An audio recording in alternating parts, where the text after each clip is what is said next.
What would Martin Luther King Jr. say if he saw LeBron James's gate vandalized with a word carrying centuries of blood, contempt, and resistance?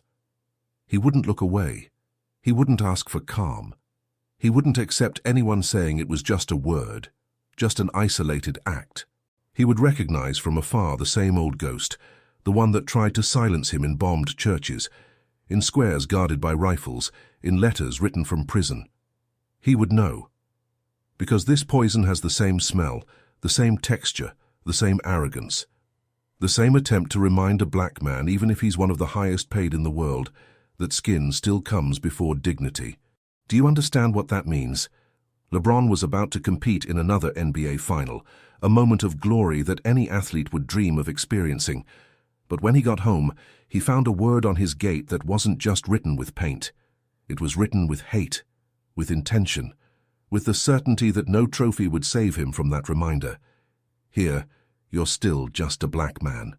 Martin Luther King would say that there's no mansion high enough to hide a black man from the eyes of racism.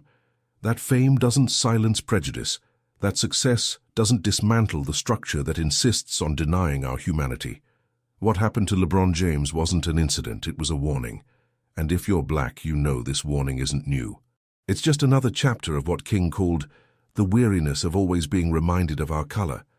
A type of weariness that doesn't heal with rest, because it's not born from the body, but from the soul. From the soul exhausted from asking, from explaining, from proving. From the soul that already understands that it's not enough to do the right thing, that it's not enough to win, that it's not enough to be respected, brilliant, generous, a loving father, a decent man. None of that is enough. Martin Luther King Jr. would look at LeBron and see a mirror, because he himself had felt what it's like to be rejected, even as a pastor, even as a doctor, even as a Nobel laureate, even being all that, and still a black man, and therefore vulnerable. LeBron spoke. And when he spoke, he did what King always defended. Don't be silent. Don't swallow it. Don't pretend everything's okay. He said with pain, with lucidity, with the certainty of someone who understands the country he lives in, being black in America is tough. No matter how much money, fame, or power you have, being black is still being vulnerable. And you feel that, don't you? The vulnerability of knowing that it's not just about you. It's about everyone who came before, everyone who's still coming after. And every time you think you've made it, someone steps on the brakes and reminds you that you haven't, that you still carry the mark. And it's not the mark of slavery, it's the mark of resistance, of difference, of what racist eyes can't tolerate seeing standing. Oh, free black person who doesn't lower their head. Martin Luther King Jr. called this the stifled cry of the structures. When a black person raises their head and speaks, the system trembles and tries to silence them, first with hate, then with mockery, then with silence. But King would say that this silence is even more dangerous because it's disguised. It comes from those who pretend not to see, from those who say it's an exaggeration, from those who tell you to focus on basketball, as if talent were a gag, as if success were a pact of silence. Do you feel that? Do you know what it's like to try to do everything right and still have to justify yourself? Have to walk slower on the street, speak quieter, dress in a way that doesn't scare? Have to teach your son that, even though he's amazing, he might be seen as a threat. That's what LeBron carries, and that's what Martin Luther King Jr. denounced until his last day. LeBron's pain isn't from today. It's old. It comes from the same land that killed George Floyd with a knee on his neck. That turned Trayvon Martin into a suspect because of a hoodie. That let Breonna Taylor die sleeping.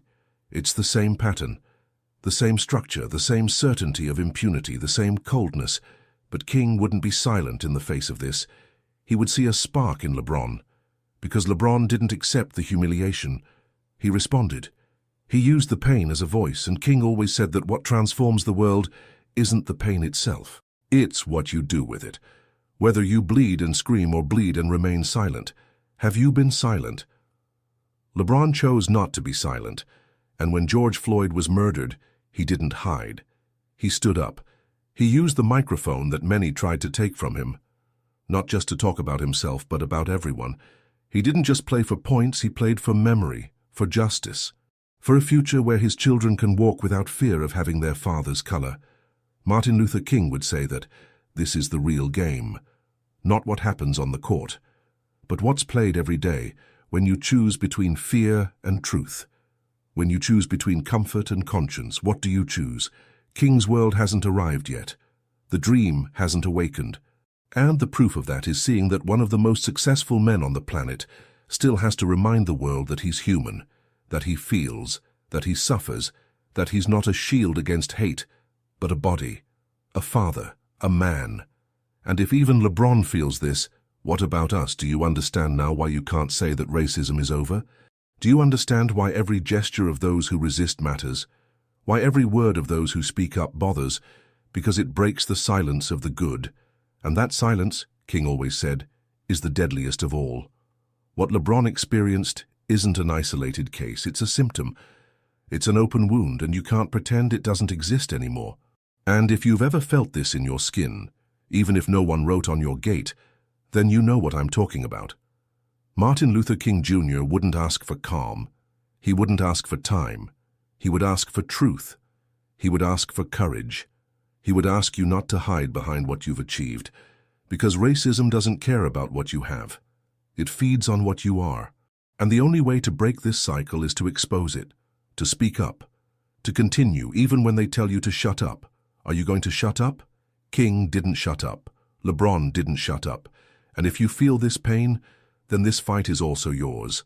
And if this fight is yours, you know it's not just for you, it's for everyone, even for those who haven't been born yet.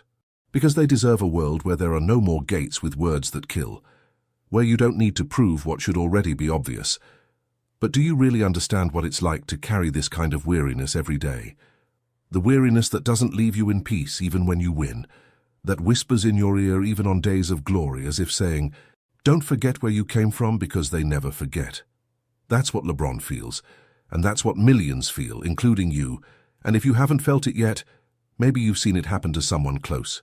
Maybe your brother, your father, your mother, your neighbor. And if you still say you've never seen it, then maybe you've gotten too used to looking the other way. And I know this speech bothers you.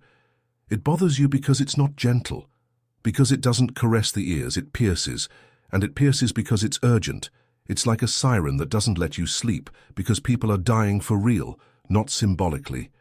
The body dies, the dream dies, the hope dies. The patience to wait for the other person to understand what should have been obvious a long time ago dies. Do you understand why LeBron had to speak? Why he couldn't be silent? Because silence is the luxury of the protected. Those in the line of fire can't take a vow of silence. He had to speak because his voice is a tool. It's a weapon. It's a shield. Because if he's silent, many others are silenced as a consequence, and King would know that, because he lived the same thing. Every time he spoke, they threatened to silence him. They tried to delegitimize him. They called him an agitator, an extremist. And when he spoke of justice, they said it was politics. When he spoke of peace, they said it was subversive. Are you noticing the cycle? Every time a black person gains a voice, the structure tries to stifle it. And not with arguments, but with manipulation. They don't want you to think. They want you to be confused. They want you to feel guilty for saying you suffer. They want you to believe it's whining, it's an exaggeration, that things have improved a lot. But improved for whom? For those on the other side of the story. LeBron could have gone on with his life. He could have shielded his children, closed the gates, and continued accumulating trophies. But he understood what King always repeated. Neutrality is complicity, and when you have a voice, you also have responsibility. He understood that pain needs to be named, because pain without a name is invisible, and what is invisible doesn't generate change. And do you know how many times this has happened to you? How many times have you had to swallow a crooked look, an unfair approach, a dirty joke, a disguised exclusion, a silent suspicion, and keep going? Because speaking up isn't worth it will seem like an exaggeration. They'll call me sensitive. How many times have you done that, and at what cost? Martin Luther King Jr. would ask you that looking into your eyes. He wouldn't shout, he wouldn't raise his voice, but he would stare at you firmly with the weight of history on his back. And he would ask you, how long are you going to carry in silence what breaks you inside? How long are you going to live walking lightly, speaking quietly, smiling to ease the atmosphere while dying inside? Do you think the fight is over? What happened to LeBron is proof that the fight has only changed clothes. It no longer comes with chains. It comes with contracts, with expectations, with speeches of meritocracy that ignore the starting point, with comparisons that don't consider contexts, with invitations to focus on the game as if living were entertainment and not an existence. And that's what King denounced when he said that racism isn't just an act of hate. It's a system of exclusion, a machine of silencing, of erasing, of shaping, of pushing you into a box and saying, "Here you can be accepted." But just one step out of line, one harsher word, one uncomfortable denunciation, and everything turns against you. LeBron isn't an exception. He's a symbol. And that carries an enormous weight, because he knows that every gesture of his carries expectation, judgment, fear. And even so, he chose to speak. That's not just courage, it's responsibility, it's maturity, it's awareness. King knew that, because he was also attacked from all sides, by those who said he was going too far, by those who said he was too slow, by those who said he was getting in the way, that he divided, that he created tension. But he knew, there is no justice without discomfort. There is no transformation without friction. And are you willing to bear that friction? Are you willing to lose privileges, acceptance, comfortable silence, to be whole, to be true? Are you willing not to apologize for existing? Not to soften your pain to be accepted, not to dilute your blackness to fit the mold? King would say that's what will free you. It's not the degree, it's not the position, it's not the clothes, it's not the car, it's the courage to exist with wholeness, not to allow them to break you into pieces to fit in a space that was never made for you. And that courage feeds on memory. Do you remember what they did to Malcolm X, to Medgar Evers, to Fred Hampton, to so many others who dared to speak up? Do you think that stayed in the past? Or did it just change its name, its technique, its stage? Do you see how LeBron's case exposes how far we still are from breathing a sigh of relief? Because if he, with everything he has, still needs to explain his pain, what's left for you? And that's why Martin Luther King Jr. insisted so much on dignity, not the dignity that comes from outside, but the one that comes from within, the one that says, "I will not bow down. I will not ask permission to exist. I will not accept being reduced to a word. I am more than that. And if you don't see it, the problem isn't mine. It's yours." King would remind you of this. You are the heir of a struggle, not of a burden. A struggle that produced artists, leaders, thinkers, athletes, mothers, fathers, children. People who, even in the face of contempt, continued. And you are part of that. You carry that history in your blood. And denying that is denying who you are. And LeBron understood that. That's why he didn't just talk, he acted. He created a school, created a project, created a path. Because King also said that speech is only worth it if it produces reality. And reality is built with dirty hands, with feet on the ground, with presence. Not with illusion. Are you present, or do you still believe that it's possible to win alone? Because if you look at what happened to LeBron and think, this has nothing to do with me, then you still haven't understood the game. Because the game is collective. The structure that tried to silence LeBron is the same one that prevented many others from reaching where he reached, and the same one that will try to prevent you if you go too far. King knew that. And that's why he didn't just fight for himself. He fought for everyone, for you. And he would ask you, have you been doing the same? Have you been using your voice? Have you been taking a stand? Or have you been watching silently, waiting for others to get beaten for you? Enough. Enough of waiting for the world to change on its own. Enough of waiting for time to heal what only action heals. Enough of thinking that it's not about you. It is about you, yes, because every time you are silent, someone hears the sound of contempt louder. And every time you speak, someone feels less alone.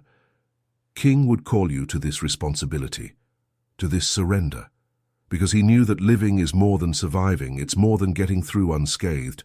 Living is being present, it's being whole. It's not giving up. And if you feel this pain, then you also carry this mission. You're not here by chance, you're not alive by luck. You are the answer. You are continuity. You are living resistance. And your existence, just for being what it is, already bothers a lot of people. And that's where the beauty lies, because if your presence bothers, it's because it's powerful. And you don't need to apologize for that anymore. Because Martin Luther King Jr. never apologized, and neither did LeBron James. And if they didn't ask, why would you ask? You feel it when you walk down the street and realize that you still need to prove that you don't represent a threat. When you enter an environment and understand that, even without words, they've already put you on a lower shelf. When someone looks at you as if they're measuring you, as if they're deciding whether you deserve respect or surveillance. When you're interrupted in the middle of an explanation, when they talk over you, when they call you exaggerated for saying the obvious, when they say you see racism in everything, but never ask themselves why it still appears everywhere. You feel it, even when you don't want to feel it, and getting tired of feeling doesn't make it stop happening. What Martin Luther King Jr. would understand about all this is that you're not just tired because the fight is hard. You're tired because you need to protect yourself even when you shouldn't have to, even when you're at home, even when you're winning, even when you're smiling, because there's always a shadow saying that no matter how high you climb, they'll still try to pull you back to where they find you acceptable. Have you ever felt like that? Have you ever thought that maybe you're not being heard, even when you speak clearly? That maybe you're not being seen even when you're center stage? That maybe what you build, even when it's strong, can be erased by those who are afraid to see you grow? LeBron James had his gate marked with a word that carries the intention to diminish. That word wasn't thrown at random. It was placed with the coldness of someone who knows what it causes, of someone who wanted to remind him that no matter how high he's reached, no matter how admired he is, there would still be eyes ready to deny him the right to be whole. King would have looked at that with the same look he gave to the closed faces in segregated churches, with firmness, without fear, without lowering his eyes, because dignity is non-negotiable. And you? What do you do when they try to diminish you? Do you swallow it? Do you wait for it to pass? Do you pretend it didn't hurt? Or do you turn that pain into momentum? What LeBron did was exactly that. He didn't remain silent even knowing he would be criticized. He didn't back down even knowing they would say he was exaggerating. He didn't change his tone to please those who never had a real interest in listening to him. And that's bothersome, because a black man who doesn't lower his head is always treated as a problem. Martin Luther King Jr. knew that this wouldn't change easily. He knew that racism is stubborn, that it adapts, that it changes its mask but not its purpose, that it hides behind jokes, behind policies, behind systems, behind statistics, but it's still there, acting in silence, eroding possibilities. That's why you can't be silent anymore, because silence charges you too high a price. It takes away your right to exist with truth. It makes you believe that you're the one who needs to change, that you're the one who's seeing things that aren't there. And the more you believe that, the further you get from yourself. King would tell you you're not exaggerating, you're seeing, you're feeling, and what you feel is real. Don't let them convince you otherwise. Don't accept the comfort of invisibility. Don't accept being tolerated, being allowed in but not allowed to speak, being recognized but not heard, being praised but not respected. Because respecting is listening to what you have to say, even when it's uncomfortable. It's recognizing that your pain is justified. It's understanding that racism isn't just about what they do to you, but about what they try to prevent you from being. Do you understand that discomfort you feel, that restlessness that never goes away, isn't a flaw, it's a sign. It's proof that you still feel, that you haven't gotten used to it, that you still carry within you what Martin Luther King Jr. called the disquiet of the dreamers.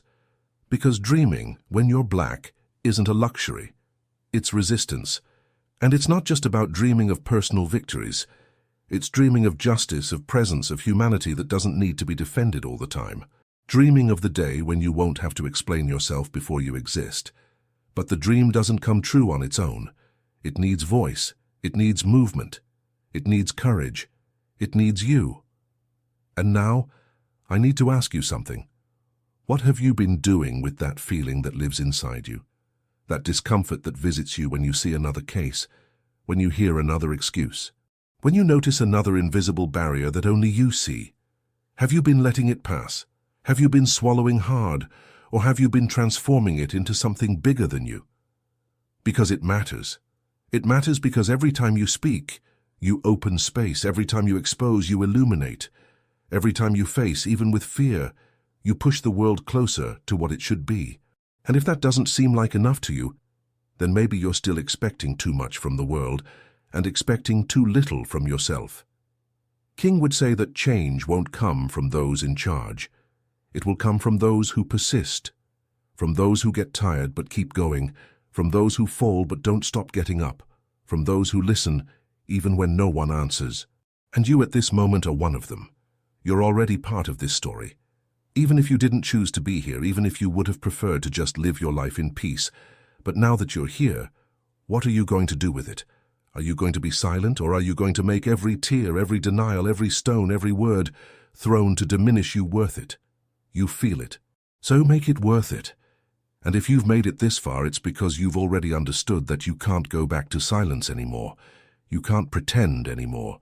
You can't accept that things are the way they are anymore. They're not. They were made to be that way. But they can also be undone. You have more strength than they've made you believe. Don't doubt that. Now answer me. What are you going to do with what you carry inside? Because change doesn't start later. It starts now, with you.